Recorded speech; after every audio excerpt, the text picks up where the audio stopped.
When I've had people I know who have passed away, within social media, people say, like, I won't say Christians say that, we don't say that, RIP, rest in peace. But what Hindus say is, may he attain moksha, meaning may he come out of this cycle of being reincarnated again and again and achieve the final state of what is called moksha. And it is what they call salvation. Thank you for tuning in to the Removing Barriers podcast. I'm Jay. And I'm MCG. And we're attempting to remove barriers so we can all have a clear view of the cross. This is episode 189 of the Removing Barriers podcast. And this is the fifth in the series of What Do You Believe?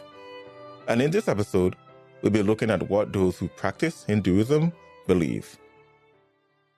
Hi, this is Jay.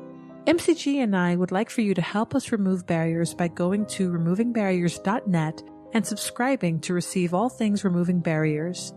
If you'd like to take your efforts a bit further and help us keep the mics on, consider donating at removingbarriers.net/donate. Removing Barriers, a clear view of the cross. And joining us in this episode is our guest from episode 16, Jacob. It is indeed a pleasure, and welcome back to the Removing Barriers podcast. Thank you, MCG. It's a pleasure to be here and discuss this topic with you. I am originally from India. I spent my college life in India, and as a result, most of my Indian friends are Hindus. And I have a great burden to know what they believe. I've tried witnessing to some of them. And it's helpful for us as Christians to understand where people come from and to kind of build common ground with them, to witness to them. So I hope that this is a good discussion on this. Yeah, definitely. So, Jacob, could you take us to the foundations? Let's pretend like we have no idea what Hinduism is, who its followers are, and what they believe. Can you give us a basic introduction? Let's say first, who are the Hindus? All right. The Hindus are people who practice the religion called Hinduism. And Hinduism is really probably the third largest religion in the world. There are about 1 billion people in the world who follow this religion. And about 80% of the 1 billion live in India.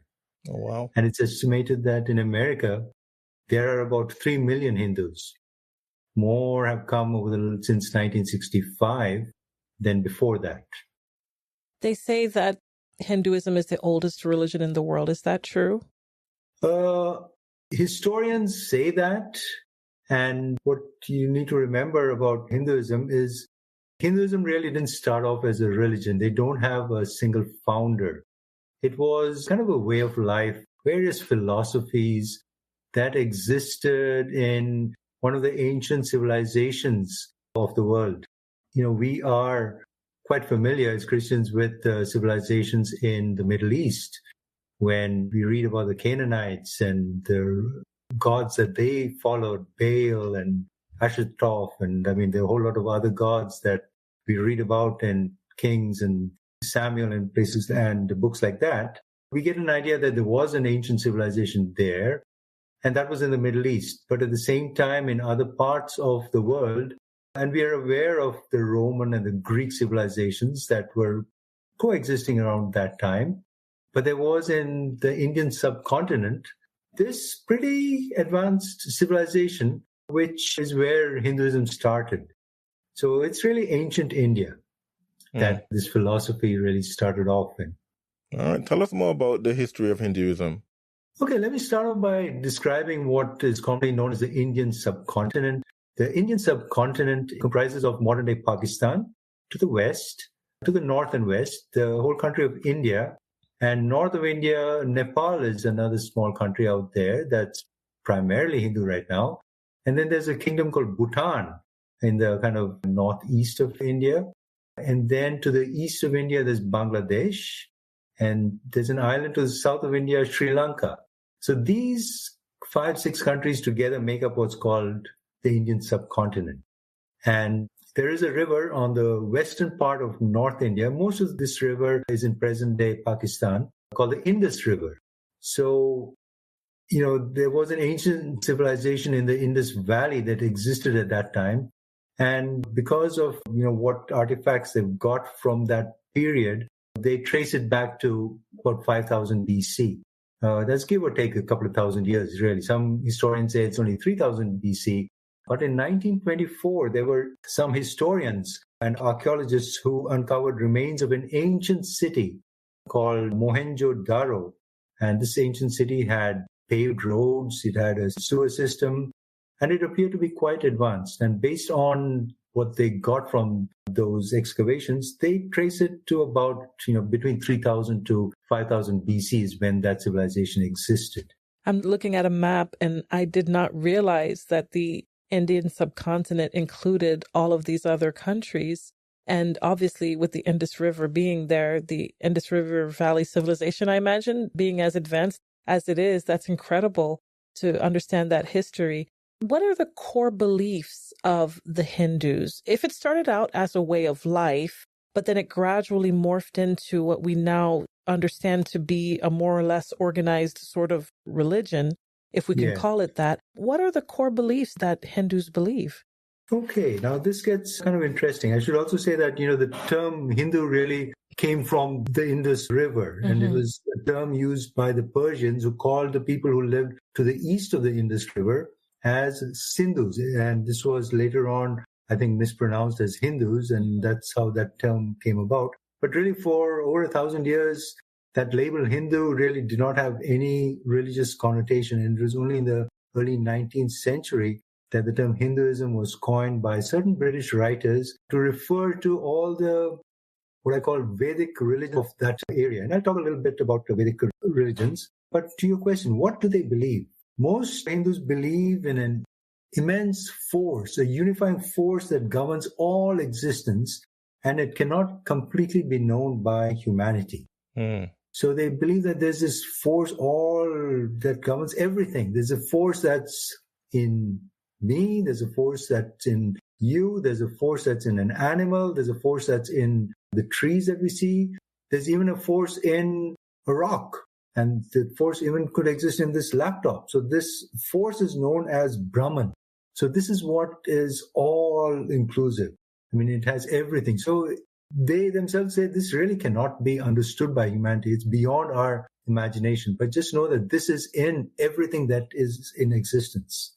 So when Hinduism calls it a force, are we to understand it as more, is it like a spirit, or is it like an animating sort of power? Is it animate, inanimate? What do they mean by force? Could you elaborate on that? Yeah, this is, again, it is something that does not have attributes. It's not like the God of the Christians that we believe God has all these attributes, but this is just a force, and it comprises the elements of what we see around earth, wind, fire.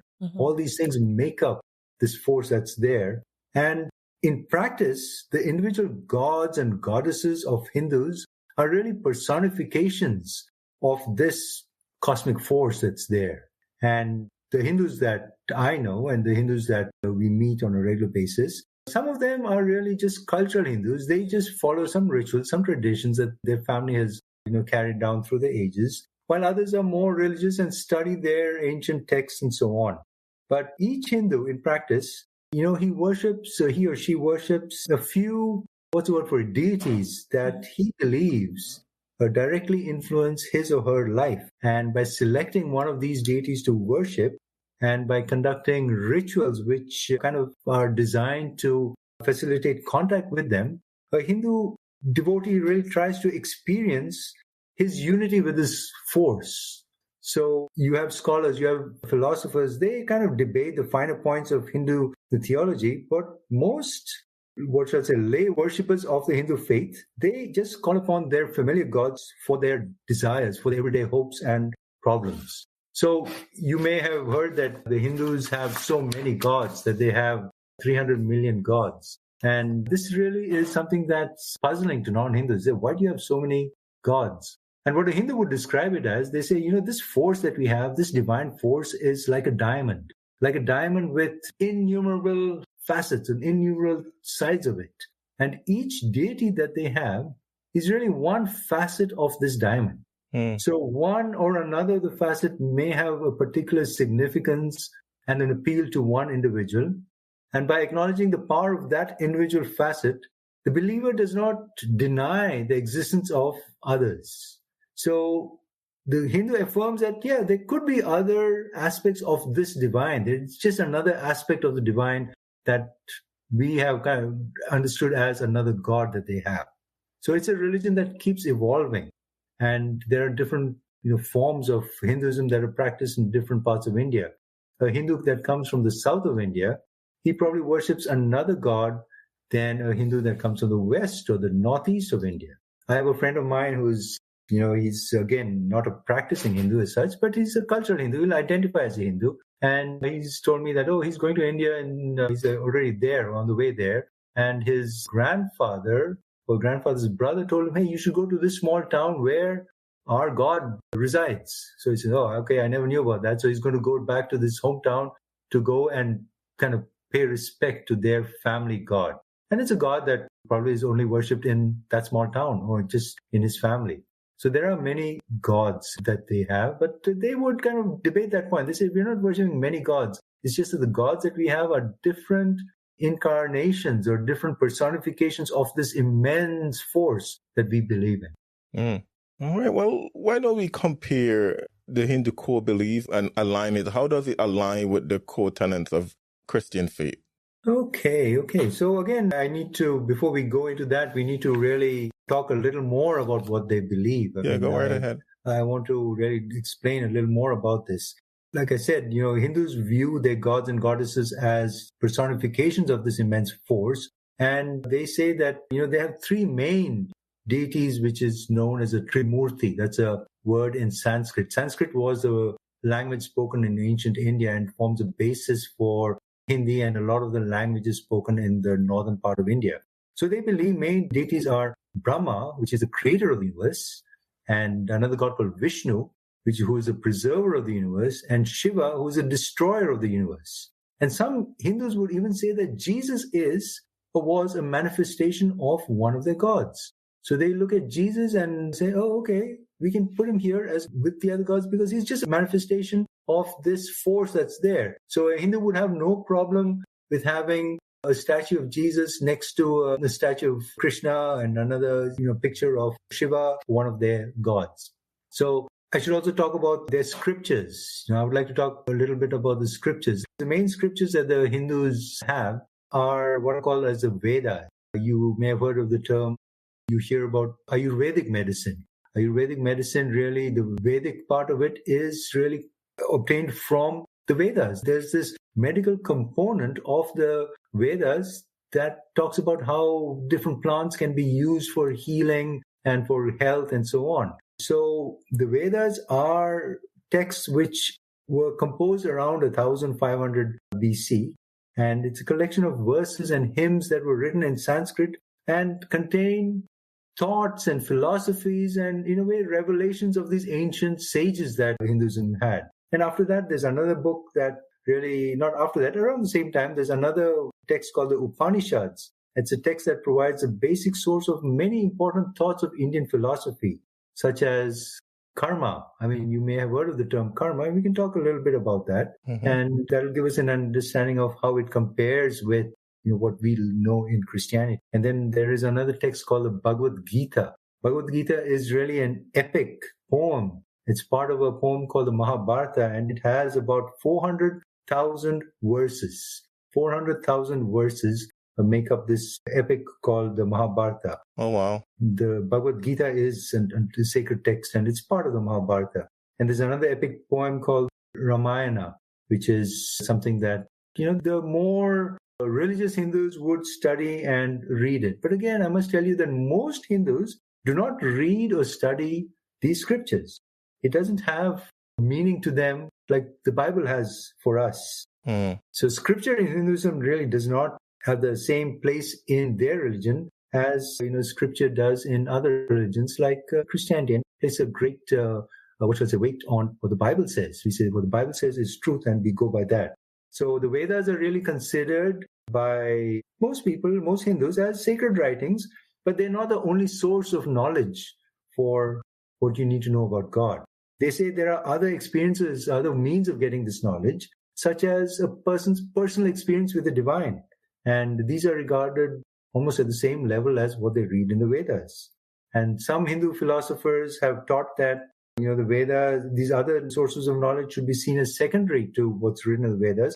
But yet there are other philosophers who say the religious experience really should be considered equally or even superior to the scriptural teachings. Yeah, that's interesting. Yeah. I'm sure you have a lot more to add to that, but why don't you go back and define karma and how does it ties in with their religion? Yes, good. So really, when you talked about, what are the core beliefs of Hindus? Karma is really one of the core beliefs that Hindus believe in. You may have heard this term, what goes around comes around. Mm-hmm. And to some extent, this is accurate. But the Sanskrit word karma simply means an action or deed. So according to Hindu philosophy, every action has a reaction or outcome. And when an action that an individual does, when an action is positive or when it is righteous, they will experience positive effects or rewards. But if their action, on the other hand, if their action is negative, for example, if lying, stealing, hurting, then the results that they will get from that action is going to be negative, right? So the karma of an individual's action, positive or negative, may be experienced immediately. It may be experienced later in their present life, or it may be experienced in a future life or future lives. So it is important to remember that an individual's karma is based on their thoughts, their words, and the actions that they take and the choices that they make. And there are different kinds of karma that they talk about. There are karmas in the current life. There are karmas whose effects have already begun but may take longer to show themselves. Or there is something that may occur in a future lifetime. So that brings us to the next core belief of Hindus, and that is reincarnation. Reincarnation. Before you get into that, Jacob, let me ask you another question on karma, because you just said that they, based on the positive things they do and the negative things they may have done, how do they determine what's good and what's bad? I don't know if you're going to get to that, but how do they know, hey, is it society that tells me when I'm doing something good? Or is it the scriptures that are telling them when they do something good? How do they know that? That's a very good point. I thought that would be a good segue into witnessing to Hindu to say, look, the very fact that you know that this is bad means that there is a moral lawgiver, that there is a God who has created us with conscience that realizes that something is bad. You don't have to be taught about that. Right. So I don't have an answer to that. How do they know it's bad? It is probably written in the Vedas that this is bad. All right. So this is not a righteous thing to do. The Vedas, like I say, this Mahabharata has a lot of epics, a lot of stories, which is how a lot of Hindus learn about what the religion teaches them. It talks about how the gods interacted with these princely kings in eras long gone before. And, there's a very righteous king called Arjuna, and he was part of a kingdom with his brothers. He and his 4 brothers were ruling a kingdom, and some of his cousins who were at war with him and his brothers. And he was struggling with this thing. He said, how can I fight with my own kin? And then one of the epics has the god Krishna coming down to Arjun and telling him, look, what you're doing is right. Although it seems wrong to be fighting with your brothers or with your cousins, what you're doing is good for your kingdom. It's going to preserve the kingdom for a long time. So Hindus really have heard these stories, heard these accounts, either through, not really necessarily by reading the books, but they have plays that are periodically put up. There are TV shows on TV in India that, have a 1-hour episode every week that show some aspect of what's taught in their books. You have comic books for children. So children don't necessarily read the Vedas, but they have comic books that tell them about the stories, and they learn about these things through the comics or through storybooks which are written in their language. Okay. Interesting. You were going to tell us about their belief in reincarnation. So reincarnation, So Hindus really teach that every birth is the result of a person's, karma or circumstances. So when a person or a living thing dies, they say that their soul is attached to another living soul. It comes back. It kind of comes back as another being. And depending on the karma that they have, if they led a good life, their soul may come into the life of a higher caste Hindu, or if they led a very bad life, they may come into the life of an animal or an insect or something like that. So they may be reincarnated in some other form. So there is this constant cycle, and their goal is eventually to come out of this cycle of reincarnation again and again and again, which may go on for 8,000 lives in different forms. So again, this is a point that there is no guarantee. They don't have any guarantee that, hey, I have achieved, I've kind of, wiped out all the bad karma that's in my life by doing good deeds. And this is a religion that really promotes good deeds. You do good deeds, yes, you get good points. If you do bad deeds, you get negative points. If in the past life you did bad things, you accumulated all these negative points, and your good deeds that you do now can kind of erase some of that negative balance that you have in your, if you call, karma account book.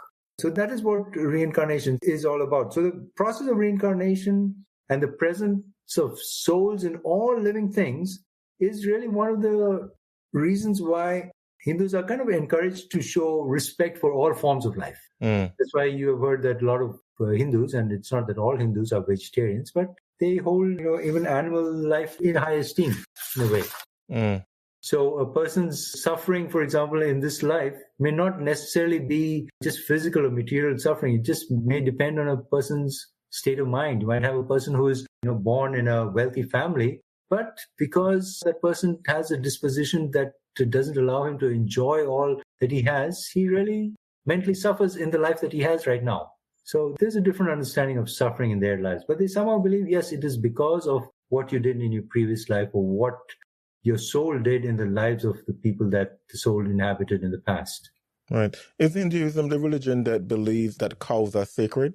Cows are sacred? Cows. Oh, cows are sacred. Yes, yes. Hindus kind of really have great respect for cows. And it's not that they worship cows, but they feel that, one of their gods, Krishna, he was a cow herd. He took care of, he was like a shepherd. He took care of cows, and the cows provided them with milk, provided them with butter and significant part of the Indian diet.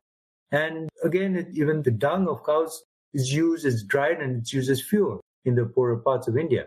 So they see a cow as being very useful to society. So these ancient civilizations, they worshipped, I would say, had great respect. A Hindu may not agree that they worship cows, but anything that was useful to them was considered something that was worthy of worship or worthy of respect. And anything that they feared, was something that also had to be respected, but out of a sense of fear. Therefore, you see some temples and so on, they have cobras, statues of cobras outside because they were obviously very frightened of cobras and they're dangerous creatures. And you have cows who are allowed to roam freely in some Indian cities simply because the local government does not see anything wrong with that. And the cows are given the right of way. And that's how it is. So they don't necessarily worship cows, but they hold them in great respect.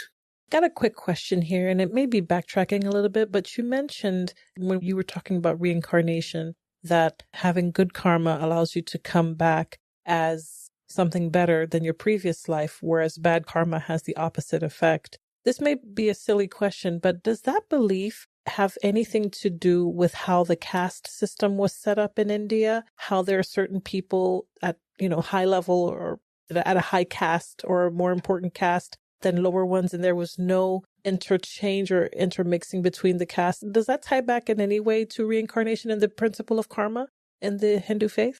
It could. I mean, originally, castes were based on a person's, his trade, or you had the higher caste people were invariably the priests, the priestly class. And then you had another caste who were the warriors. They were the ones who defended the town or the village or the kingdom. And then you had another caste who were the merchants. They're the ones who were the traders. They're the ones who sold. So if you were born into a family that was engaged primarily in trading, you continued that tradition. And that was what was your lot in life. And then, of course, you had people at the lowest level who were kind of the downtrodden people. They're the ones who would really be the ones who would be sweeping the streets and the servants and things like that. So I would have to check on that, but I don't necessarily think that karma is a person in a lower caste, but that is quite possible that if you had bad karma and a big accumulation of bad karma, you may come back as a person in a lower caste.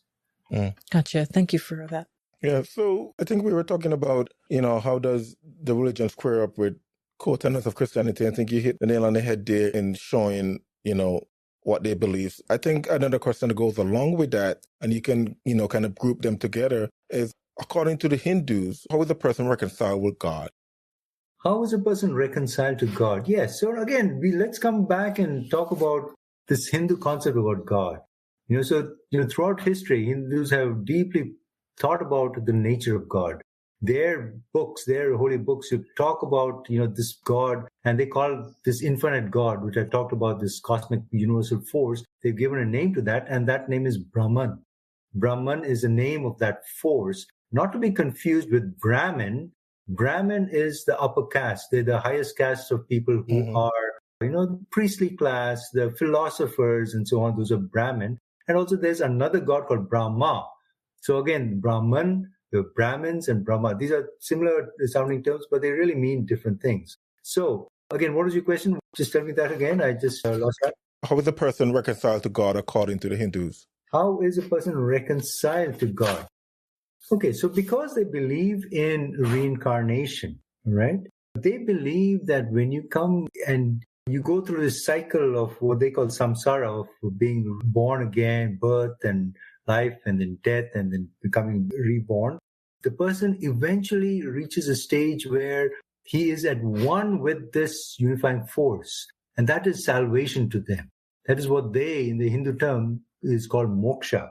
When I've had people I know who have passed away, within social media, people say, like, I won't say Christians say that, we don't say that, RIP, rest in peace. But what Hindus say is, may he attain moksha, meaning may he come out of this cycle of being reincarnated again and again and achieve the final state of what is called moksha. And it is what they call salvation. It means really to come out of this continuous cycle where you have attained knowledge of the fact that you are one with Brahman, one with this unifying force. So when you achieve that, you are one with that force. You are always one with that force. But when you realize that, then you have achieved moksha. So that is how a person is reconciled, by balancing all good deeds. I mean, you do good deeds based on your position in society. And it's not necessarily just deeds that they do, but there may be different ways in which you can, I don't need to say this lightly, but you pursue certain things which kind of add up and give you positive karma. And one way, let me explain some of the ways that they have. You have a way of, doing all the rituals and performing one's duty in life. And they say doing your own duty in life, if you are, let's say, born in a priestly class, then you really have to study the scriptures, the Vedas scriptures well. And if you do this, you really fulfill that duty. And doing all these rituals, doing all these actions in a very righteous manner adds up a lot of points into your account. So each caste, has a duty to or function that helps really sustain society as a whole. So that's why you have these different castes out there. So if a person in a merchant class or a person in a warrior class or the lowest caste decided that he wanted to deviate from the role that society had placed on him, this, they believe, is really going to upset the whole society. Society is sustained when everyone functions as he is supposed to do, and could bring disaster to that individual or to that society.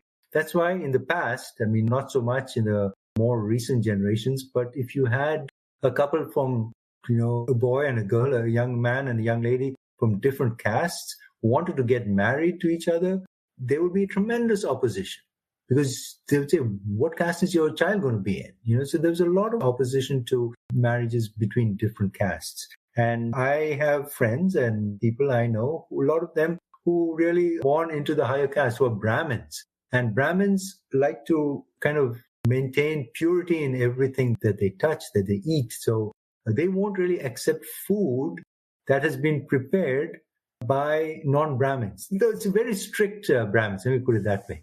To them, it is impure if somebody who is not of a Brahmin caste has prepared the food, or if they go to a restaurant.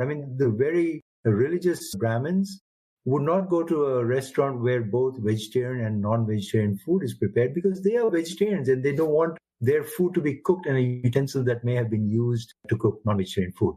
Right. So again, if you keep up with all this, if you keep up with the rituals and you get up in the morning and you pray and you recite the name of God, I mean, they can spend hours just repeating the name of their God, and that gets them a lot of good karma. That's pleasing to their deity, whichever deity that they worship. So one is you do the rituals and the actions that you want to do, and you spend time in devotion. You know, the way of devotion to a personal God is really adds up a lot of good karma for them. So all these acts, if you just, sing hymns and sing what they call verses from their holy books, this adds up a lot of positive karma to their account of karma. So this is a way of negating some of the bad karma that they may have inherited. So how are they reconciled to God? By doing good deeds. It's all really works-based. Mm-hmm. If you go and help the poor, if you do something good for mankind, for humankind, if you fulfill the role that you are placed in, all this is bringing you closer and closer to God. Is there someone who don't have to go through reincarnation, but basically achieve moksha one time around? Quite likely. I mean, you have these, I would use the term gurus, if you know what guru is in India. You have these godmen who have kind of renounced all the physical comforts of life, and they live a very, what you and I would call a very Spartan life, without any physical pleasures. They just live off food that people give them. They spend all their time in meditation. Meditation and yoga and things play a big part in the Hindu religion. I mean, they're taught that if you meditate and if you just empty your mind of every thought, forget everything that's around you and just think of God's name and just repeat God's name over and over and over again, you kind of put yourself in a higher plane, and that brings you closer to God. So meditation plays a great, great role in Hinduism. Yeah. Another thing is, which has become obviously very popular in the West, is yoga. Yoga is really devotion to their gods. And there is the physical aspect of yoga, keeping track of your breath and all these things, which is very popular again, in the last generation or so. But we should understand that there is this element in yoga that is really worshipping their deities. There is this, people, do all these postures and things like that. And those things have good physical benefits. You can relieve yourself of backaches and things like that by some of those things. But again, behind that, if you do yoga the way the Hindus do it, you will do the physical part of it, but also your mind is supposed to be thinking of your God, of the God whom you are worshipping. I mean, they worship the sun, for example, and there's something called a Surya Namaskar, which is a form of worship of the sun. And it is really stretching and facing the sun and, stretching your back, lying on the front of your body on the ground, and then stretching your back, but in worship of the sun. And as Christians, the Bible clearly says, do not worship any created being. Mm-hmm. You do not worship the sun. You do not worship the stars. But they do this because they see the sun as a god.